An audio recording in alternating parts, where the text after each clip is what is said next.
Infarto, um perigo que pode estar ameaçando você e aqueles que você ama. Então, por isso, você precisa conhecer dessa doença. Eu sou a doutora Stephanie Mares, cardiologista, e nesse canal eu te ajudo a conhecer mais sobre as doenças cardiovasculares e a se cuidar melhor. Por isso, ative o sininho de notificação, curta essa mensagem, transmita para as pessoas que você também ama, para que mais pessoas possam então se cuidar. Você sabia que o guerreiro, general da China, Sun Tzu, dizia que quem conhece bem o inimigo não precisa temer a batalha. Então vamos lá conhecer o infarto?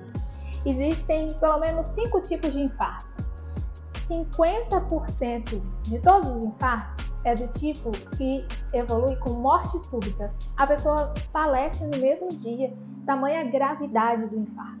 Os outros estão relacionados, por exemplo, a um trombo que surge, mas que pode ser tratado, a placas de gordura, causa uma estenose intermediária ou grave, mas que não chega a 100%, e também há uma situação que a gente chama de desequilíbrio entre a demanda e a oferta. Por exemplo, um paciente com uma anemia muito grave, ou que passou por um trauma grave, um acidente, ou até mesmo um estresse muito grande.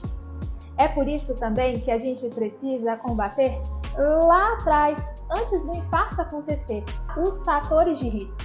Os fatores de risco, em geral, a gente identifica através de aparelhos, como, por exemplo, aparelho de pressão, verificando se a pessoa é hipertensa, exames de sangue, para tentar identificar, por exemplo, uma diabetes, e alguns hábitos históricos, por exemplo, tabagismo, colesterol elevado, sedentarismo, que é o fato da pessoa não fazer exercício. Inclusive, a gente fala para o paciente que já teve infarto que o exercício é muito importante de ser feito daí para frente, após o infarto, inclusive, como se fosse um remédio mesmo, um tratamento não medicamentoso.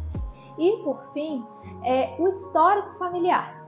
Se você tem pai ou mãe que já infartaram ou já colocaram stent, tem um risco mais elevado de vir a ter infarto. E é por isso a importância das consultas de check-up, dos exames de prevenção. A prevenção é fundamental para conseguir evitar as mortes associadas a essa doença. Uma vez ela estabelecida, existe um protocolo para o seu diagnóstico efetivo e tratamento. Aqui, por exemplo, no Hospital Águas Claras, onde eu trabalho, existe um protocolo de dor torácica em que a gente utiliza um aparelho como esse, o eletrocardiograma, para identificar se a pessoa está tendo um infarto, daquele infarto mais grave que a gente chama de infarto com supra, ou se ela está tendo inicialmente uma angina, uma síndrome coronariana sem supra.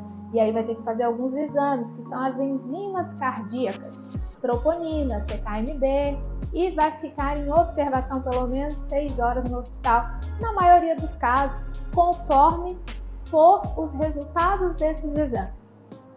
Em alguns casos, o paciente vai precisar seguir por esse protocolo para um tratamento mais invasivo, que é através do cateterismo. Esse cateterismo pode, por exemplo, identificar necessidade de cirurgia cardíaca ou até mesmo de colocação de stent. Os pacientes que já tiveram de passar, por exemplo, por uma cirurgia cardíaca, também têm risco elevado de passar por um outro evento, de ter um infarto, e por isso eles também precisam estar acompanhando e fazendo toda essa prevenção, que a gente chama de prevenção secundária. Com relação ao tratamento medicamentoso do infarto, a gente falou aqui do cateterismo, mas tem também vários medicamentos que vão ajudar.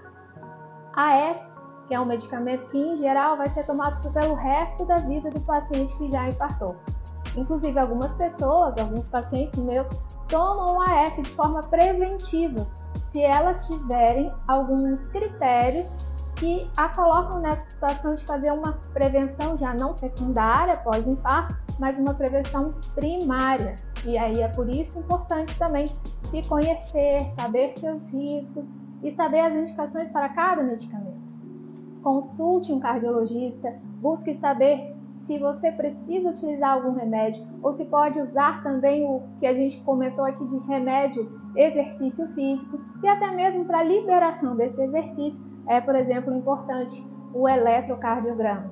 Deixe aqui o seu comentário se você gostou desse vídeo, estou à disposição. Um abraço!